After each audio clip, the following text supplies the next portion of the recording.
Welcome back to another episode of Life Better in the Love Better podcast. Every Thursday, we do the Life Better segment where I answer all of your questions that you send in from TikTok, emails, and Instagram. On Monday, I posted an episode on infidelity and cheating and how the betrayed person can hold a lot of space for the person they have betrayed, the person that is in turmoil, the person that's hurting, the person that thinks they're a psychopath because their partner thinks you're unrelatable. One day you're hot, then you're cold, you're screaming, you're shouting. There are parts of your personality I do not understand because normally you're calm, you're collected, you're the partner that is the glue in that relationship, you're level headed. And when someone cheats on you and you've never had a chance to have all your questions answered or resolved, it's really, really painful. And when you've not had someone cool your heart, the flames down of suspicion and put an end to the lies, and you're constantly thinking, are they cheating? Are they not? You've not come together as a couple professionally and properly to make that relationship really work. You're doing the best you can as the couple you are. It can really, it can leave you feeling alienated in your pain. And so I posted, so that was the episode we dealt with on Monday. And for anybody that's been betrayed or you're a couple wondering, how do we make this relationship work? Can it? The episode on Monday will really be a beautiful guide to both of you on the 3 steps to just start creating some room in the relationship to open up for conversation. Getting into your questions that I really loved, somebody wrote in relation to that saying, she's only admitting to what I have uncovered. She's not come voluntarily to come clean and to try to regain my trust. She's completely stopped communicating to avoid giving more incriminating information. Now, this is painful and so hard to be in the cat and mouse game where you've caught the person, you have the proof, but you don't have all of it. And in this digital age, it's so easy now. You're not in a place where you catch the person with lipstick on the collar and they turn around and they can brush it aside to, I went to see my mom after work. Or now in the digital world, there's an entire footprint. The lipstick on the collar is the receipt. The lipstick on the collar is getting into their password and checking out their phone and finding a history to an affair that's been happening, or just emotional texts that have been sent, or the sexting, or the discovery of an entire other family you didn't know about. And so when you're in this cat and mouse game of she's only admitting to what you're showing, there's the only admission coming to, okay, wait, what did you catch? What did you learn? What did you find on my phone? What did someone tell you? What's the proof you have? So in my mind, I know where to not go, what information to not reveal. If you've only caught 20% of my texts, then I know how to formulate the lie around the 20% of that text. This is because your partner unskillfully doesn't want to lose you.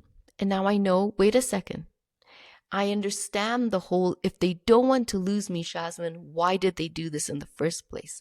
Because as human beings, we are in a world, all 8 billion of us, in such complex situations. We have never been taught how to communicate properly, how to repair conflict properly. We've watched our parents cheat. We've watched our parents have affairs. We've watched our mothers and fathers grow up in toxic environments or never have their emotional needs being satisfied. We are so complex in what we want and what we need, and there's a huge percentage of us that are not securely brought up. We've not been taught how to address emotion, how to hold on to loyalty, how to have our virtues, our principles, and our values match and align with our character. And we're not going to pair perfectly with everybody secure. A lot of us anxiously attached are going to pair with avoidantly attached people that are fearfully avoidant or dismissively avoidant. Secure people are this amazing, beautiful pairing we can have in our lives. But until we grow, until we heal, we're not at a standard and a level where we're putting out this beacon saying, I'm healed, and the beacon's only attracting secure people. So you are going to be in a relationship with someone who's unskillfully trying to hold on to you. They don't walk away. They want to go through this cat and mouse loop with you because they love you unskillfully, not behavior we condone, but we start to understand where the behavior stems from. So her not communicating anymore, your partner avoiding you, is because they're terrified of what parts of myself are going to be exposed. What parts of myself do I not want to defend and deal with? What parts of this infidelity could bring out and destroy my image, not only with you, but my image in society? Infidelity breaks a part of you open. It reveals parts of yourself you didn't know you had to see. It shows you wounds deep into your childhood that you never thought your behavior stems from. There's an unhealed version of you when you betray your partner or you cheat. And that unhealed version of you is so desperate to be seen, is so desperate for love, but you don't go towards the person willing to love you and give you all that open love. Instead, you go look for your worthiness. You go look for love in these unhealthy forms of cheating and different partners. You go try fill a void instead of sitting with it and thinking, why am I looking for destructive behavior like this to lose a love like this that comes once in a lifetime? Instead of sitting there to reflect on these wounds that we have, instead, we just go out and act on them. And we choose to stay unconscious to what we do. We choose to stay unconscious to how we hurt and damage ourselves and how we hurt and destroy another person as well. So when your partner wants to play the cat and mouse game, it has to also reach a place sometimes where you're just exhausted of being in a relationship where unless I can prove to you that I know everything about what you've done, the truth isn't going to come out. You need to be in a place where you turn around and you communicate to your partner and you say, look, I'm not willing to play this game. This is the information that has been revealed. Now, let's create a safe environment that either you can reveal everything you have to reveal, and my reaction and responses are not going to be perfect. I'm hurting. I don't know how to be the safe person for you in a situation that's leaving me feeling very unsafe created by you. So it becomes very difficult for you to be the person that creates safety to the person that's hurting you. Your partner will have stopped completely communicating because if I talk more, what are the chances that you stay with me? What if we talk a little bit more and you're catching me cheating on you now? But what if you find out about all the times I was cheating on you all these years? What if all the secrets and skeletons in the closet I've managed to tuck there come out? And this is why it gets really sticky when you start to try and catch your partner and everything, as opposed to you taking a step back in the relationship and saying, look, I want to be with someone that's honest. I'm willing to be with someone that makes mistakes, but I'm willing to be with someone that makes mistakes and is honorable enough to work on them, honorable enough to speak the truth. Let me see how I feel about the truth. Give me my right, which is my space to digest what you're saying, who you are, and where we really are as a couple. Give me my right to step back and say, can I come into this relationship and meet you where we really are, not where I thought we were in the relationship.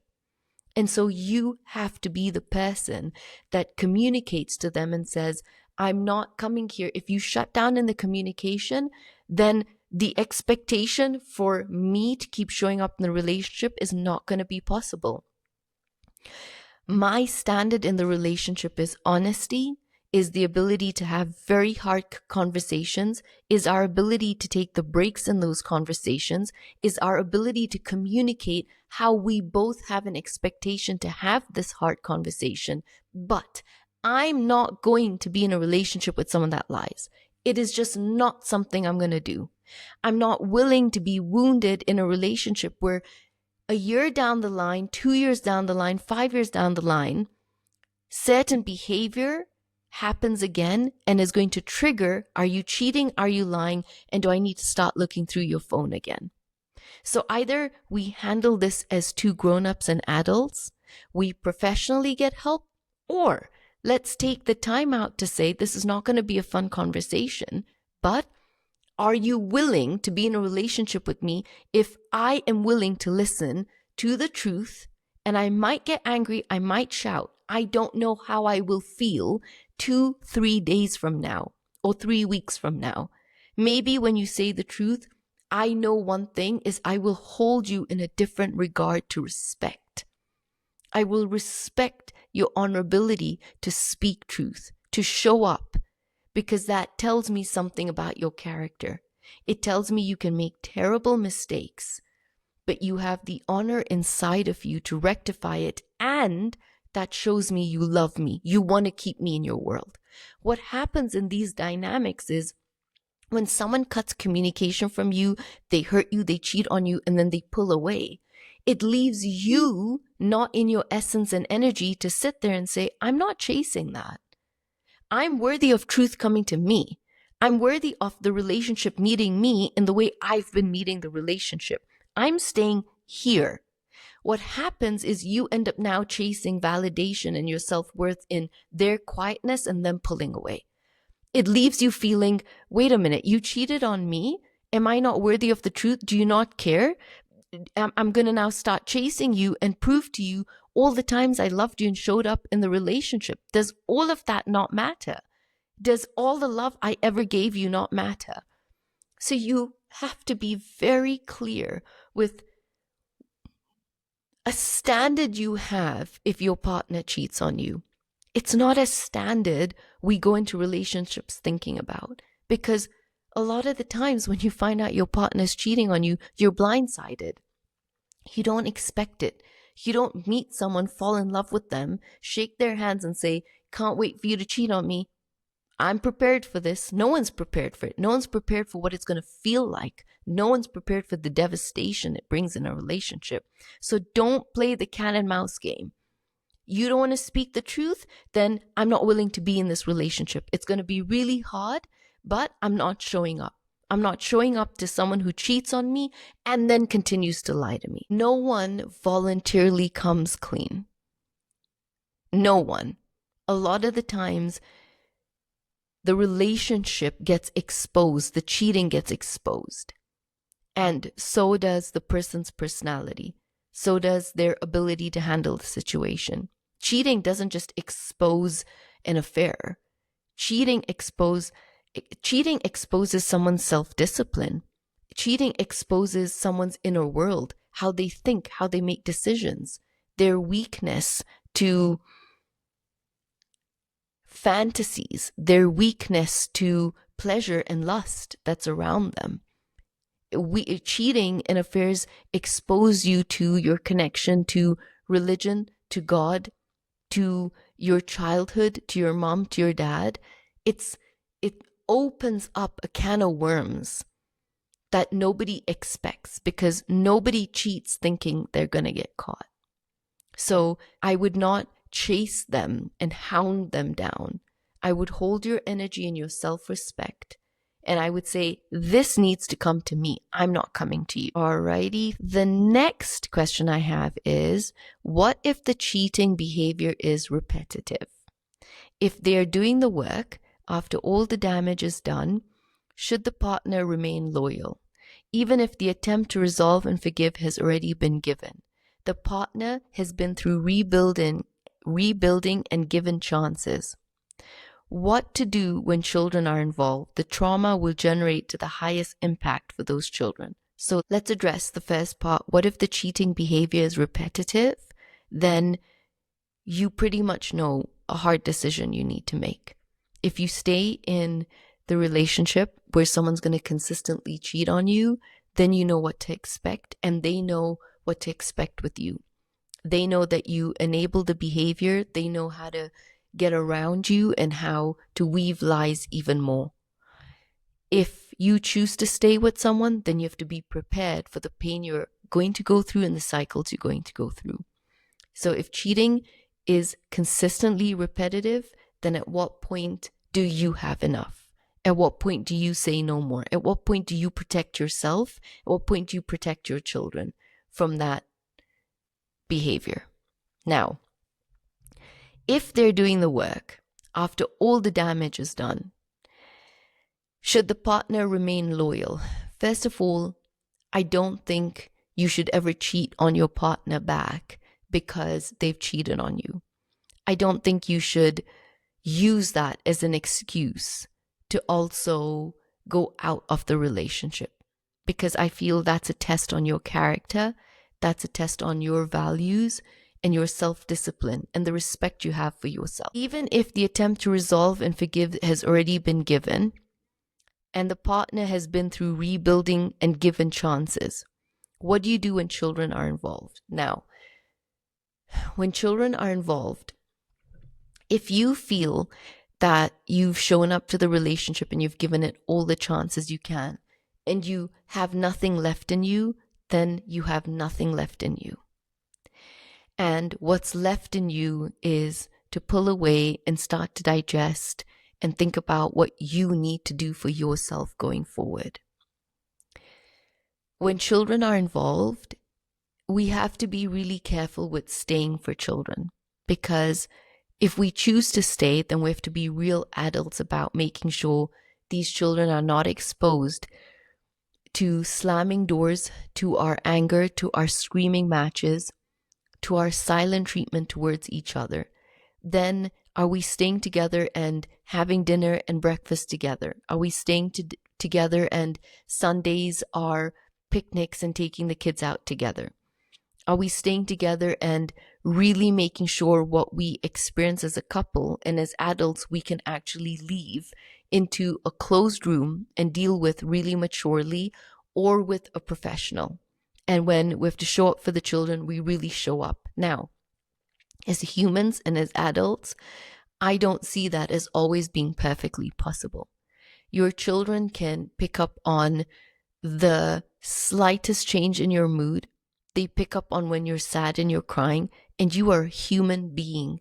You are not going to be able to just feel painful emotions in a bathroom and behind closed doors when they're not available. They see everything. They notice everything. They can see when you're down and you're sad. They can notice when mom and dad are happy, when they're not talking, when there's a slight change on the dining table. They pick everything up and it stays in their nervous system. So the trauma generates the highest impact to those children when, as adults, we have a hard time leaving. When, as adults, we keep trying with someone that's not willing to work on themselves. When someone keeps promising change and we keep giving them the chances and they don't live up to it. There's a big difference with someone saying, I want to change. And there's a big difference with someone's ability to carry out that change consistently. And it comes down to you having to make a decision for your well-being and the well-being of those children, because they're getting exposed to seeing a parent cheating. They're getting exposed to seeing that when a parent cheats, you stay. And this is how a lot of us grew up, right? We saw our parents being abused. We saw our parents being cheated on. We saw love not being exchanged. We saw doors being slammed. And what do we go look for when we're older? We go look for familiar kind of love. Because as adults, when we don't take the responsibility to fight but then repair healthily in front of our children, we're showing them that a familiar kind of love means you have to work for it, or it's inadequate, or someone is not worthy of a different kind of really responsible, secure kind of love. It is not easy when you're in a situation with a partner you've given many chances to, and you have real life responsibilities. You still have to go to work. You still have to show up for your children. You still have to put a smile on your face. But there's a difference when you can heal in that environment on your own. When you can take space from that relationship for the well-being of your children, and both of you can decide they don't deserve to be a part of this anymore. Our children don't deserve to be a part of the dysregulation we have between each other as adults. And maybe the right thing we can do right now is to put these children first before our own needs. We've already gone and put our own needs by having the affair and cheating multiple times. I think now it needs one parent to be an adult to really protect them and say, these children deserve to be talked to. Now, depending on the age of the children as well, that's something we should consider, because some children are too young to have a conversation with, and some children are the young children discovering the affairs. Some children are the young children keeping this information in. They are the people who read the messages because they're playing on your phone, and they're confused, and they don't know that if I go tell mom or I go tell dad, am I responsible for breaking the family? And they're the children who expose the affair and obviously are part of the eruption, and then they're holding it inside of them saying, did I do something wrong? So depending on how old your children are, they still deserve a certain level of openness and vulnerability from your side. If they're extremely young, their mental health, their emotional health has to be taken care of by asking them, how do you feel? What's going on for you? Do you have anything you'd like to tell mom and dad? Are you feeling scared? Are you nervous? Sitting down to talk to them at that level, making it very safe for them to express themselves, letting them know that they are so loved by both of you, that they are seen, and holding room for their pain and confusion. If you have children who are teenagers, then in this generation, they can see clearly what's going on. So talking to them and sometimes telling your children that, I don't know, I don't have all the right answers, but what matters to me right now is making sure your well-being is taken care of and my well-being is taken care of, and we're trying to figure out where this goes from here. So it's open conversations at the different ages that they're at, but creating room for them to speak and them to share how they feel. What are their fears? Asking them, this is the environment right now. What do you think would be a healthy environment for you? Me and dad are thinking of separating, or whoever it is, if you're not married, we're thinking of separating right now to create space for healing. How does that feel for you? Does that leave you scared, or does it give you some relief with this environment? So it's very complex, but I would start with also making sure your mental health in terms of digesting where you are emotionally. Are you done? Are you exhausted? Are you numb? Do you want to even try again? And then creating that room for your children. And sometimes separation is a really great option. It gives people the clarity that they need and the room they need to take a step back from the environment they're constantly in, digest what they're going through, and then be able to work on it. Now, in relation to that, I'm going to read you a message that I got on my TikTok this week. If you're feeling hopeless and you don't know if you can overcome infidelity, it really is going to take the person that has betrayed you to equally, if not more, want to put in the effort and want to make the relationship work. It's really going to take them to step up and prove to you they love you. His name is Leo, and he said, oh my God, this is so true. From 2004 to 2006, I was on drugs as an addict. I was a man on coke. I was a walking porn star. My life was all about lying, deceiving, and most of all, cheating. I hurt my wife badly and I drove her till insanity. I went to rehab and therapy and I got clean. I regained her trust throughout the years and we got married in 2012. That's 6 years later. The wounds were deep, they healed, but left big scars. She forgave me, but will never forget, and so as I. Till this day, I am struggling with the guilt when I see or hear her pain, and if I don't see it, it's hurting me and haunting me on a daily basis on my own. We love each other very much, and we overcame this, but it's hard, and sometimes heartbreaking on both sides. So please, don't cheat on the person you love. It's never ever worth it. The pleasure is short and the pain is for a lifetime. The reason I'm the reason I'm reading this is because here is someone who took the high, here is someone who went and did the hard work. They went and got professional help. They went and fought their demons, and it took 6 years before they got married. 6 years for someone to commit and say, I trust you, I feel safe, but the wounds are always there. The scars will always be there. It's a matter of when something touches it and reignites it and a small trigger happens, but it's about working through it together as a couple. And I love this for him. I love that there's what you all need, which is not just hope, but proof. Proof that people who cheat and can be in such a devastatingly bad place in their lives, going through whatever they're going through, step up and they make those relationships work. So it's really different when you're in a relationship with someone on a constant loop of cheating on you, and there's no commitment to change that behavior. Then there has to be a commitment to you changing how you show up in that relationship and why you're choosing to still stay in that relationship. I'm not saying these are easy decisions to make. I know the real life hard places where it's not always easy for everyone to just walk away. Not everyone has the financial means to walk away. Not everyone has the support system to be able to just curl up and move back home into. So Leo is a beautiful example to when someone wants to put in the hard work and make it work, that they can. And you can end up living the life you want really realistically, which is being so present to when pain will come up.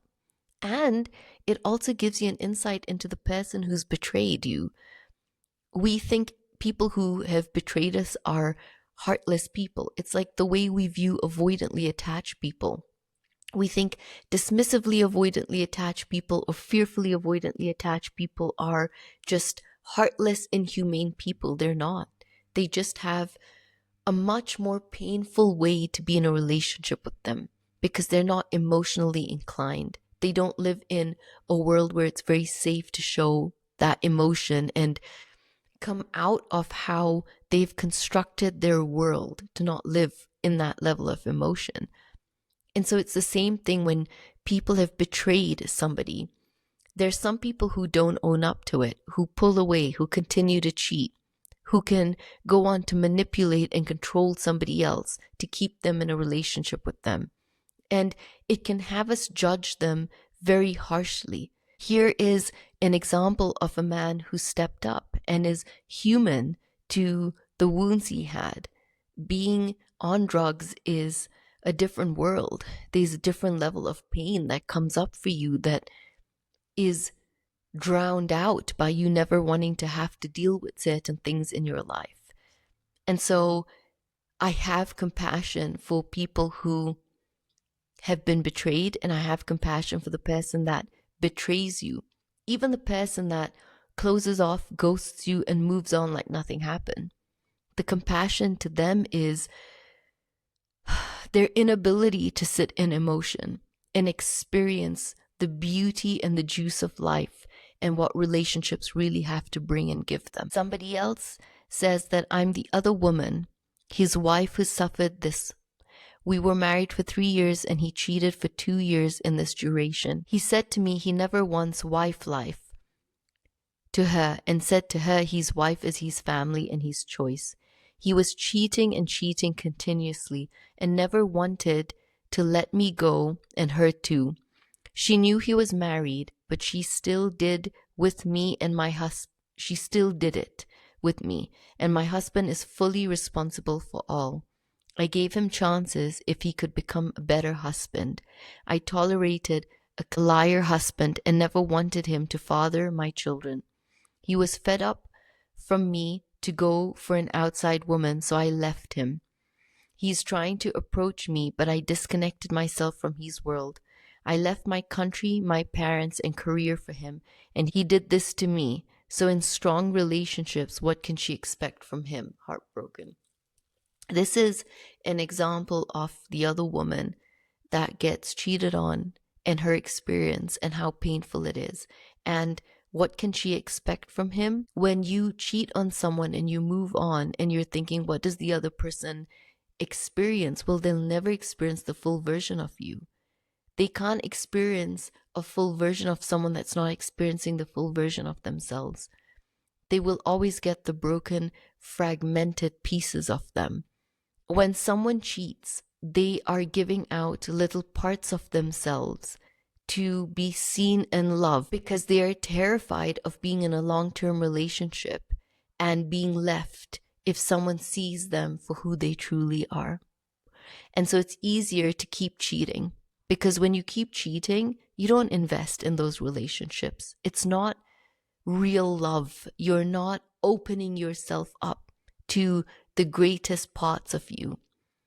And so what could she expect is right now a broken version of him, because he's not the person who's cheated, lost his family, gone and got help, married the person he was having an affair with, and is happy. I mean, there are scenarios, many scenarios, where an affair is happening and the person does leave their spouse for the other person. They go on to get married and have children and possibly turn around and even say they found the love of their life. But that's because they evolved to a different version of themselves when they met this other person. You are never married to the same person you met in the beginning.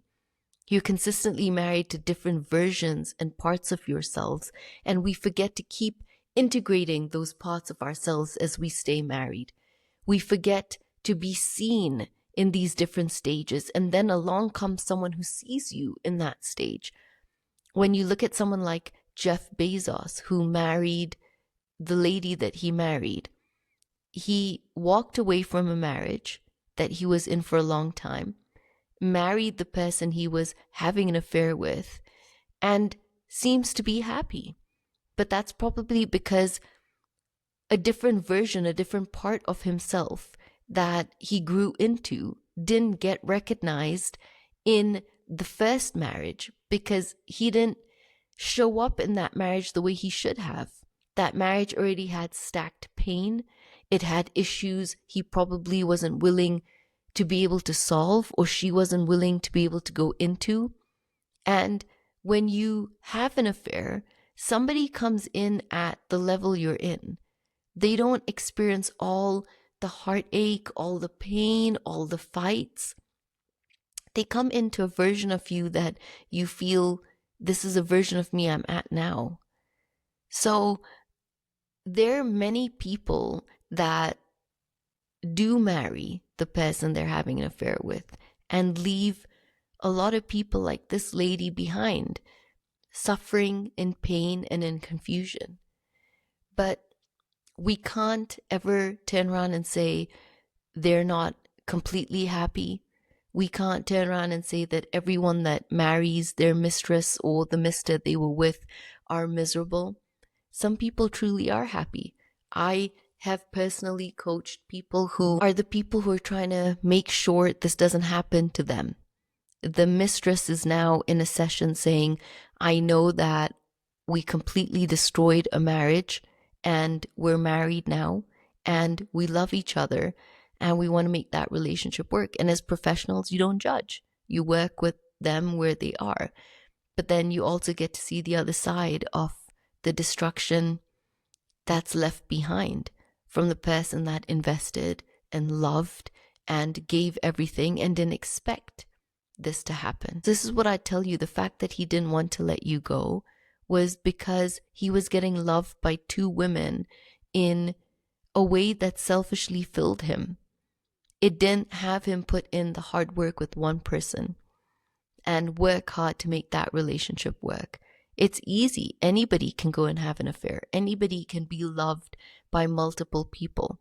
And you show up as different versions of yourself in all those relationships because they're all with different people that have different needs and different requirements and pull different degrees of what they want with you.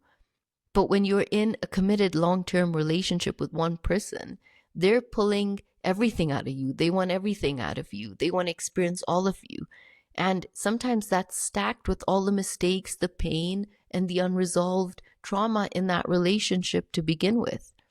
Where do we start building and bringing out different sides of us that want to be appreciated and seen and loved for also where we are, not just all the mistakes we keep making in that relationship? And that's why affairs, infidelity, and betrayal is complex and extremely painful. Either both people are left in pain, or one person moves on and the other person's left in unbelievable amounts of pain. Eventually, with the right work, you do end up healing, but it's pain you never prepared yourself to go through and ask for. Shaz, could you please explain why I feel no pain? Him cheating hurt the first time when I was 8 months pregnant with our baby. And I did inner work, healing, etc. I watched videos like yours that helped anxious me, but this time around I noticed that I felt nothing. Am I used to the abuse, or am I healing? Because my outlook on the situation is less emotional this time and more towards myself and how I'm supposed to deal with it within myself from now on, and less about me telling him what to do.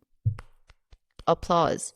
Because he really isn't doing what we're discussing, and a part of me is in dictator mode now. I'm glad he did it because now I don't feel bad about moving on. So first of all, you could not be feeling pain because you're numb, you're exhausted, you're tired. Also, you could not be feeling pain because you are healing. You're not at a level where you're scrambling, trying to get them to see your worth and cling onto you, hold onto you, and fight for you. And there are times where you're already a mama, which means you're fighting not only for your self-respect and dignity, but you're standing up for that baby that you have, what they deserve to see love really is. And you've grown self-worth and you've grown self-respect. And that's why you don't need someone to chase you down, and you don't need to chase them down. You've been through this journey with them. You've gone through the silk being dragged through the thorns with them already. You're not willing to do it again because you understand what that left you feeling, how that left you feeling. And if someone's not willing to do what they say that they want to do, then there's no amount of begging, forcing, and trying to prove to them that will ever get them to invest in that relationship without someone wanting to do it on their own, without someone seeing what your worth is and living up to your standards. When we raise our frequency, when we know what our self-worth is, when we start to become more secure and heal, then you don't have to convince someone to love you. You don't have to convince someone to show up for you. You don't have to convince someone to want you, validate you, and reassure you. You're already doing that for yourself. You're starting to get more whole and more complete with what you will tolerate and not tolerate. And so this is a beautiful testament to you that you're willing to move on now, meaning I'm willing to be single if it means I'm going to be happier. I'm not going to be in a relationship with someone that keeps cheating on me, promising me, and having me hold on to hope. Not when I have a child, not when I'm in a different phase of my life. So it's a huge testament to you growing. It's a huge testament to anybody out there saying that no more. I am not willing to beg someone to love me anymore. And that means that you're really doing the work. That means that you know you're deserving of healthier relationships and people that are willing to communicate and repair and handle conflict and honestly not go about giving into lust and just cheating and going through whatever they need to go through. And sometimes people do cheat because they're so wounded that they want to be loved and seen. And you know what? It's not fair to go through that while you have someone willing to love you and cherish you and fill you with all the love that you are looking for, but you don't feel deserving of receiving that kind of love from the person you're with. That's why Cheating, you go and receive the love from somebody that you don't have to work truly hard to get that love from. And there is a self-worth issue, because sometimes you have the most perfect person loving you. They tick all the boxes. And you end up thinking, you cheated on me with them. You cheated on me. I mean, not in a rude way, but look at me. And not in a rude way, but I know I'm above a standard where everyone's always turn around to say, you're lucky you have me.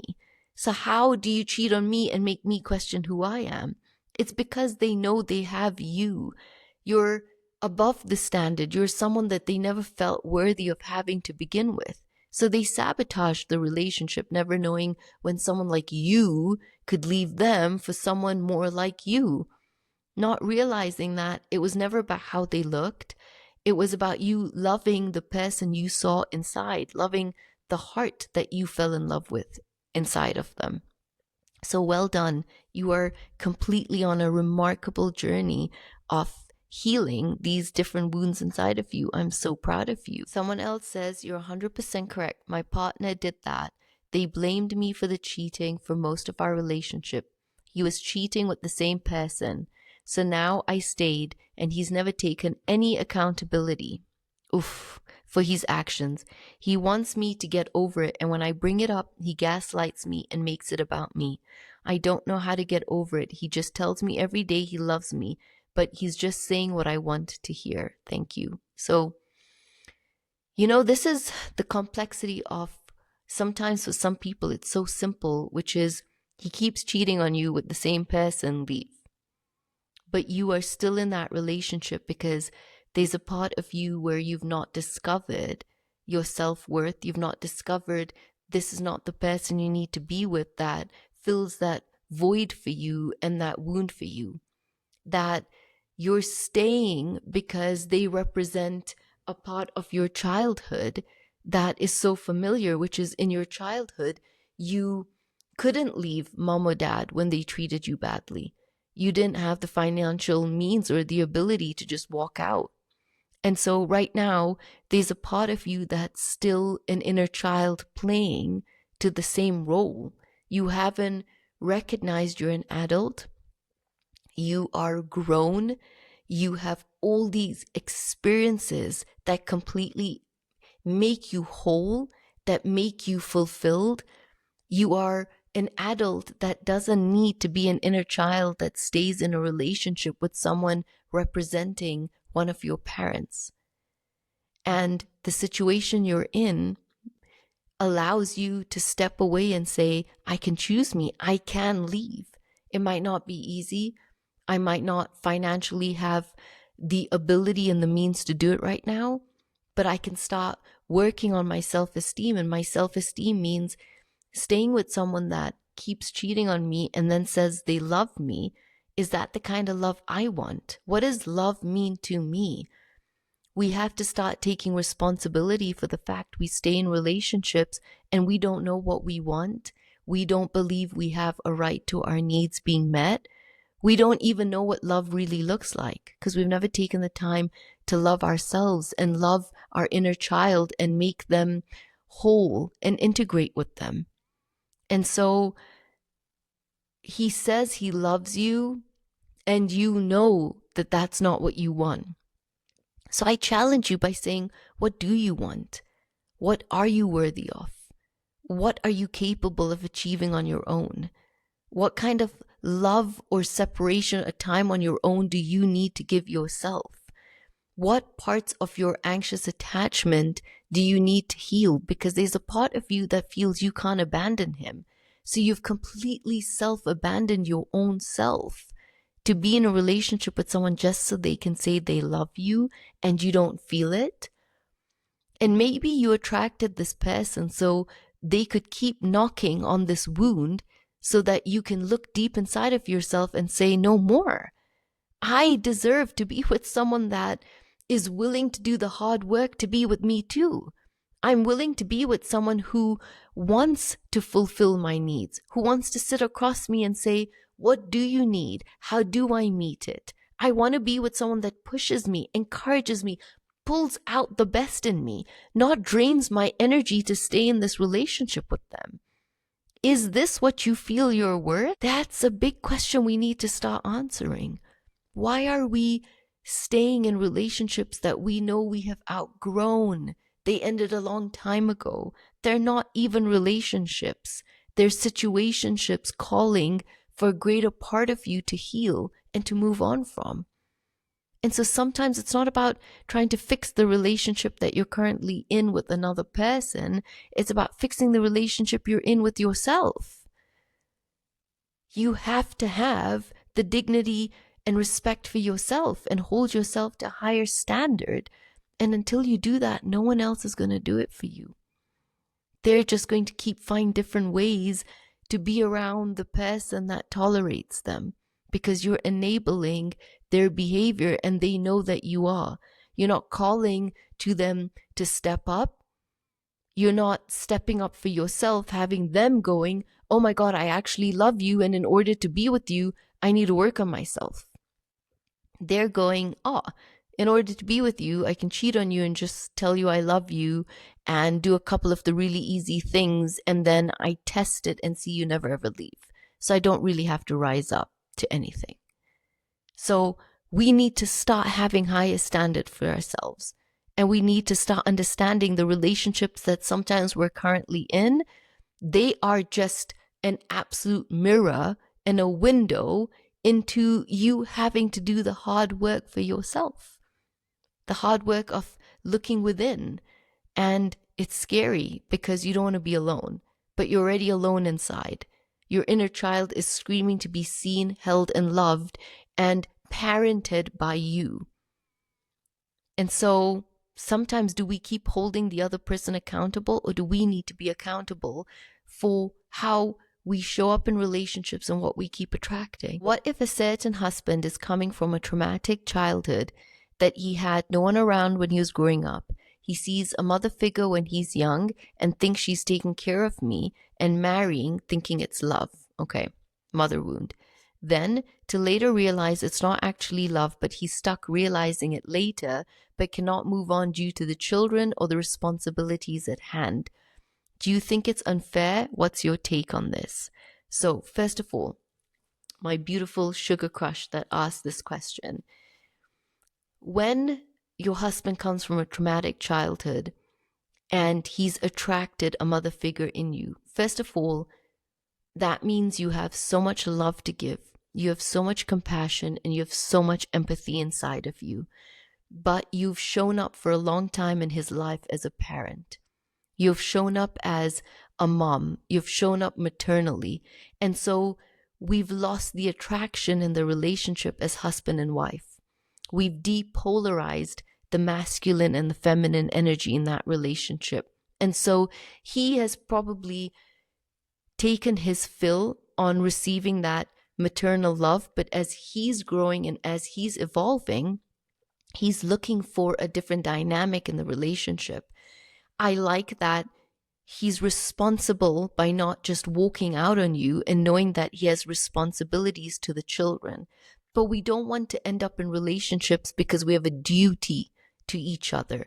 We want to be in relationships because we fulfill each other in the different phases and timelines we go through. We're not the same people we were when we met each other, when we dated, when we got married, when we had children, when we went through financial trauma, when we lost a parent, when we were grieving our jobs.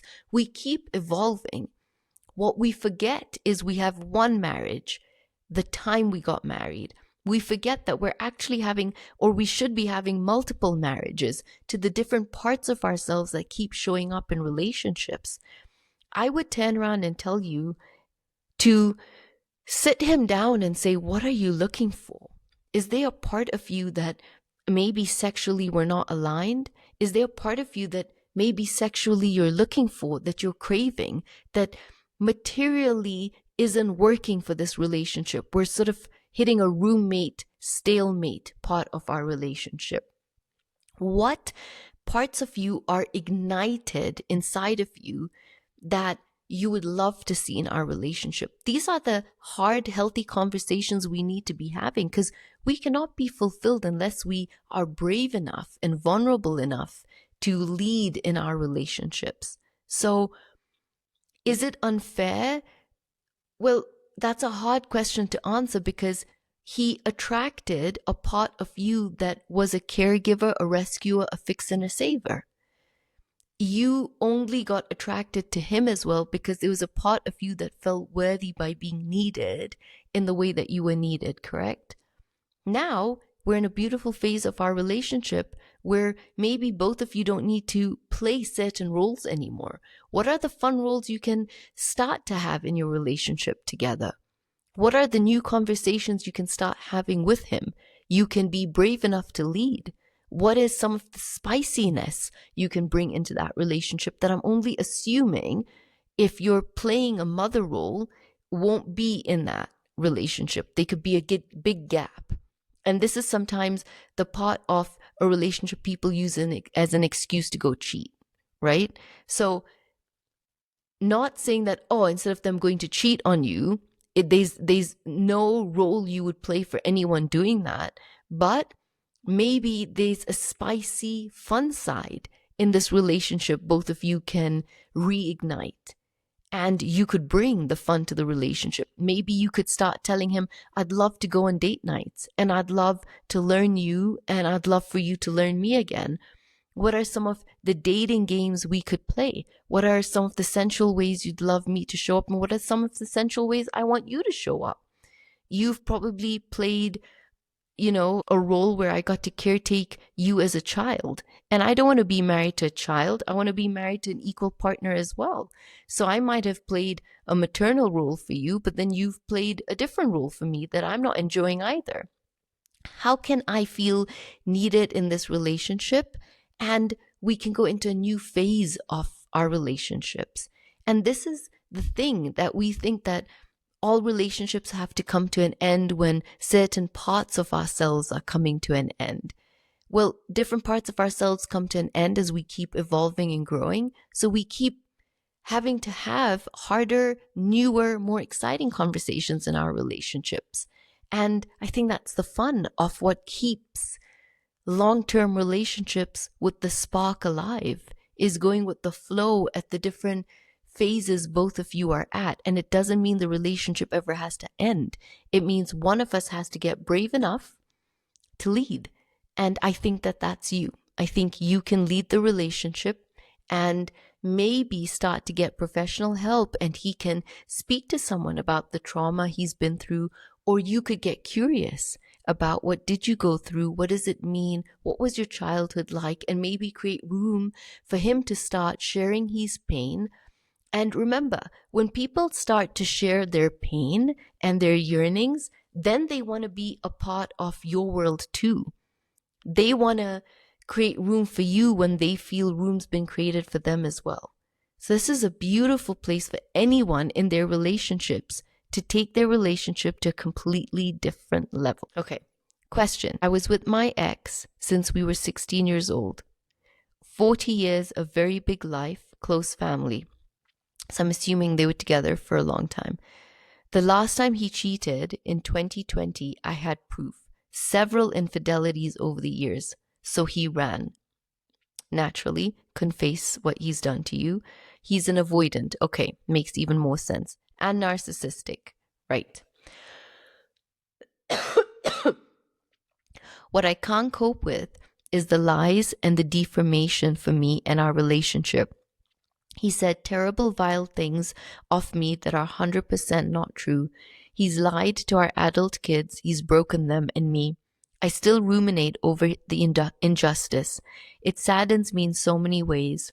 I can't understand how these men flip, how he promised me he would reassure people that they would turn on me, and that his goal, and this was his goal. I did nothing but unconditionally love him and give loyalty.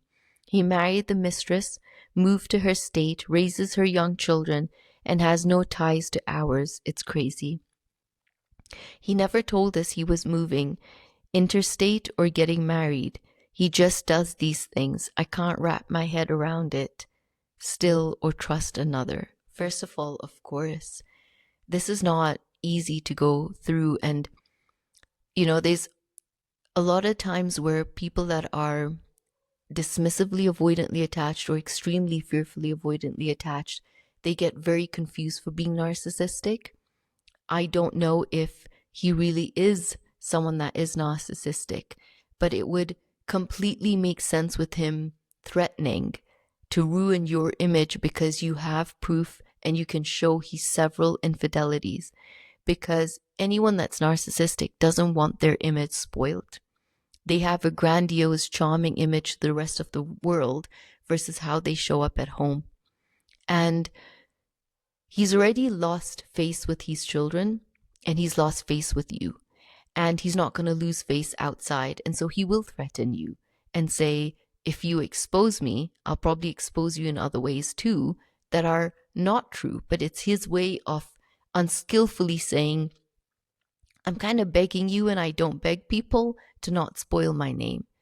And the fact that he would marry his mistress and move states and raise her children is almost like he gets this fresh start, right? He has children that look up to him. He gets to play a role to them.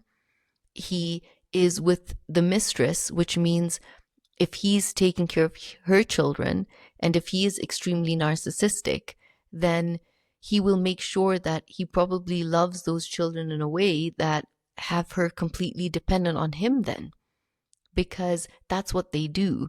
They find different ways that if the mistress at some point even ever wanted to leave, she can't, because now the children love him. Now she's fully dependent on him. And I just feel, in a way, him moving away from you gives you that space.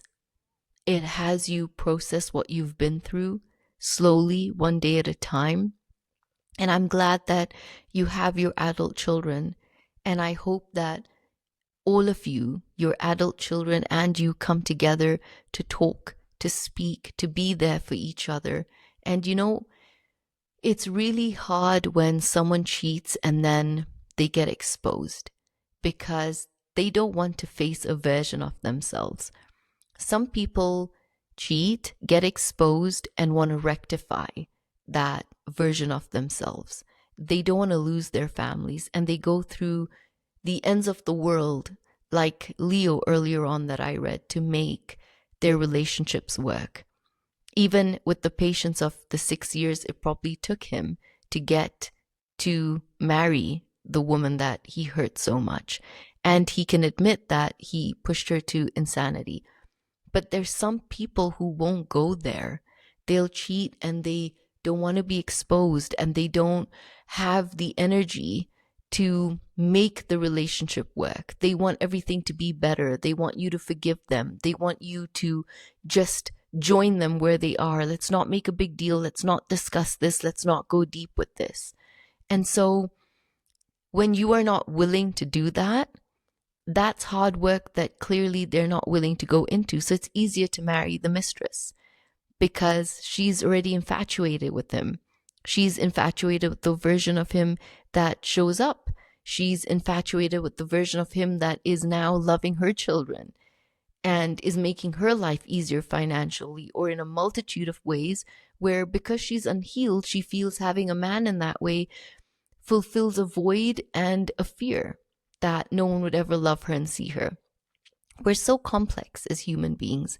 And the reason we do the things we do all stem from our pain and our wounds and our fears.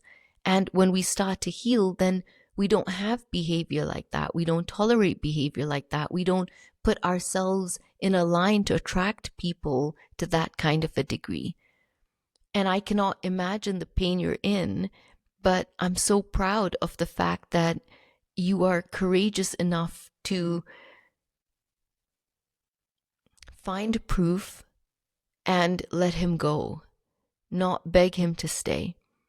I've worked with people who feel they've lost so much dignity in begging someone in ways you could not believe to choose them over a mistress. And it's never allowed the relationship to be the same, because the relationship that person has with themselves after begging someone to stay with them and choose them has never been the same. It takes a lot of respect to choose ourselves, which means we stand in the line of fear to say, I'm going to end up alone. I'm probably 40, I'm probably 50 years old, but you know what? I'm not willing to be with someone that is not willing to be with me and show up and do the hard work to reignite a relationship and be a part of a long-term relationship. So you did nothing but unconditionally love him, and I would walk away feeling so proud about who you are, proud about how your children see you, and proud about the fact that you loved and you gave your time, and you don't want to take that back because you showed up honorable, the right way, and in the best way you could have in that relationship. So I'm really proud of you. And to anybody that's hurting over their partner marrying the mistress and leaving and going to raise another family, sometimes I say to people like that when I work with them in a session is, what part of you healed that pushed them out?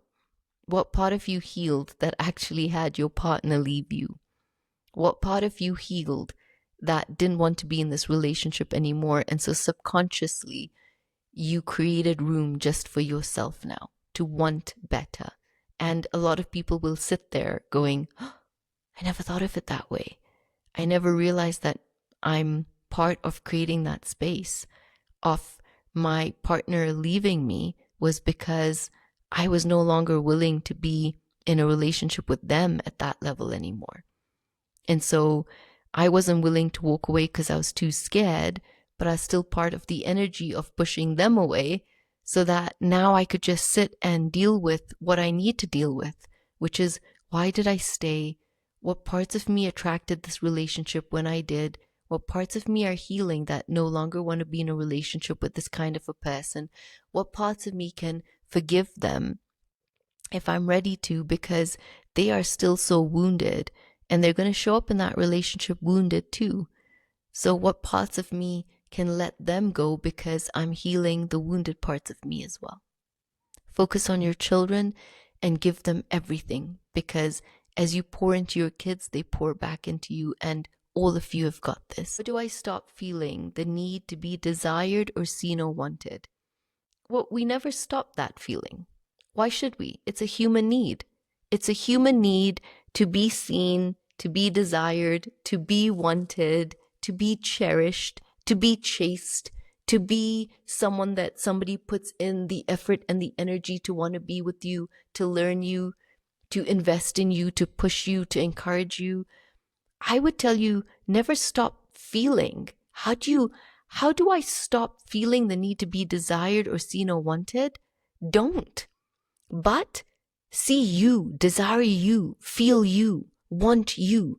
Because when you realize you're so worthy of all of that, you end up attracting somebody in your life that matches that energy, that wants to love you and desire you and see you, that wants to grow with you, that wants to invest with you. Because you come in with a certain standard, so you attract someone with a certain standard. But when you say, how do I stop feeling all of these? It's already lowering the energy. It's already saying that, are you not worthy of all of that? Who in your life made you feel that? And so if you lower all of that, you're coming down, you're playing at this playing field, you're going to attract people that live here. You're going to attract people that don't put in an effort, don't want to desire you, don't want to be seen, but want from you. So anyone, oh my God, you should desire yourself and see yourself and want yourself in the most beautiful ways, because why not? And I'm going to tell you, if you're a man, take your wife's bright red lipstick and write on the mirror, I'm enough.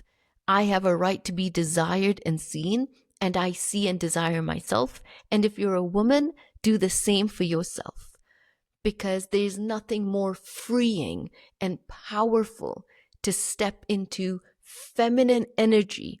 And feminine energy, because this is a question from a woman, wants to be seen, wants to be giving, wants to be loved, wants to be nurtured as much as feminine energy wants to nurture back. So I would start to work with the parts of you that should be seen. I would go do your hair. I would get into the gym. I would lose weight. I would let go of the parts of me that are covering me up. And I would start to see myself in the beautiful, sexy, amazing version of myself that I should see physically. And then I would start to see myself inside as the pure, beautiful, humble, incredible, God-fearing, virtuous person inside of me for all these traits that I carry that I want someone to see.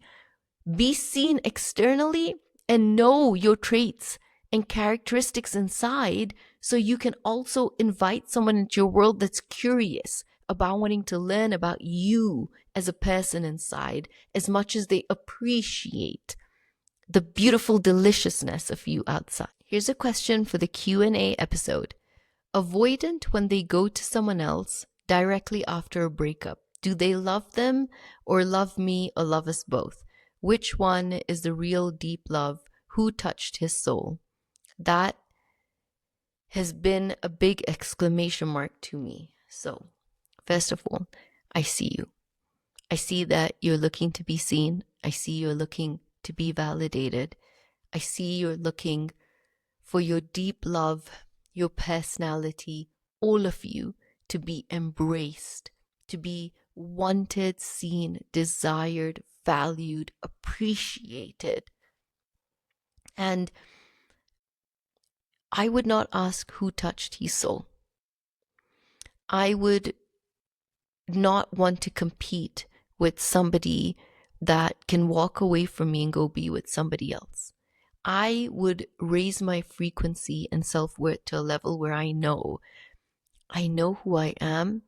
I know what I bring to a relationship. I know who I can be in a relationship. And maybe my frequency is so high that it doesn't attune to yours anymore.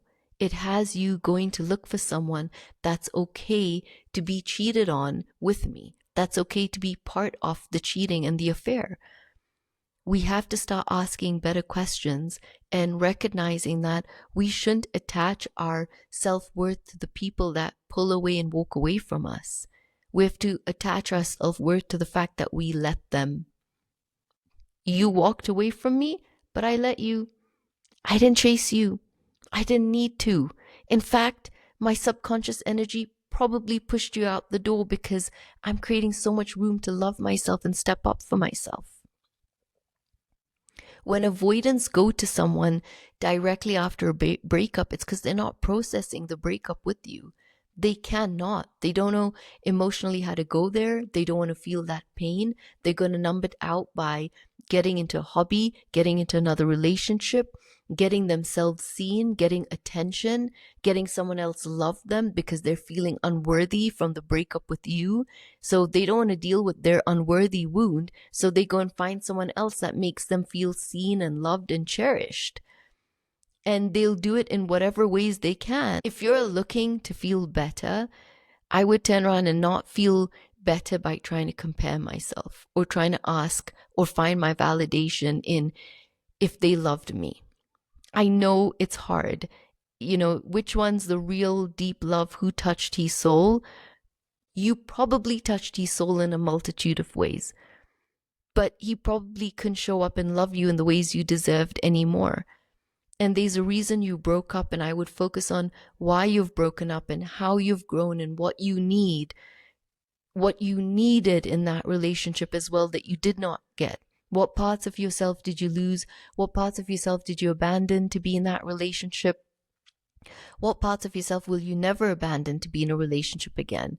I would not, as hard as it is, as human as it is, to fixate yourself on someone else showing up and loving you, I would focus on loving yourself even more. I have loved answering all of your questions, and we'll answer so many more every single Thursday, so keep them coming. But it takes a lot of bravery to lead a relationship to where it can grow, and it takes a lot of leadership to be brave in relationships and vulnerable and make relationships work. And it takes a lot when two people are willing to put in that work. We have to be able to distinguish from the relationships that are one-sided, that take off us. And sometimes when we choose ourselves and we step up, we can convert people who took us for granted to now step up in the relationship because they don't want to lose our love and they don't want to lose us. Alternatively, we inspire people to pull away because our love and our standards have grown and their capacity to give us that kind of love cannot be matched. Whatever phase you're in your relationship, be brave, be honorable, be vulnerable, but be true to yourself in a way where you can love yourself fully and you can love your partner fully because they deserve the best versions of you. And while predominantly we answered a lot of the infidelity questions because they stemmed from Monday's episode, I want to remind you that many couples can make it work after infidelity. It's not easy. It takes a lot, but you both deserve to be in a relationship where you choose each other and you make each other's worlds better and you show up and you push each other and you want each other to grow and you want the other person to have the best in everything. So my encouragement to you is, if you're in a relationship and it needs a 2-degree shift, be the 2-degree shift in being brave enough to say, before I pull away, I'm going to give it everything, all of me, and not demand and not criticize and not blame. I'm going to show up in the best way. And maybe yours is the 2-degree shift that pulls them out of their shell and changes the whole relationship. But you want to always be with a partner that's willing to equally invest in you as well. That's key. One person cannot make a relationship that requires 2 people to work. One person can heal themselves enough to open a door of conversation in a relationship for 2 people to be able to decide, can I raise to your standard as well? If not, where do we go from here? It's a lot of bravery for the relationships we're in. I believe in you. I believe in you making the relationships you're in work. I believe in making the healthy relationships work. And I believe in the people that need to walk away from the people who don't choose them. I believe in your bravery as well. I'll see you on Monday's episode. Thank you so much for joining in. And don't forget, you can find me on TikTok at Shazmeen Bank. You can find me on Instagram at Shazmeen Bank. You can find me on the Love Better podcast. And don't forget, you can watch all the episodes on YouTube, on Spotify, and you can listen on Amazon Music. You can listen on Apple. You can listen on iHeartRadio. Write in the topics you want me to talk about, and I got you.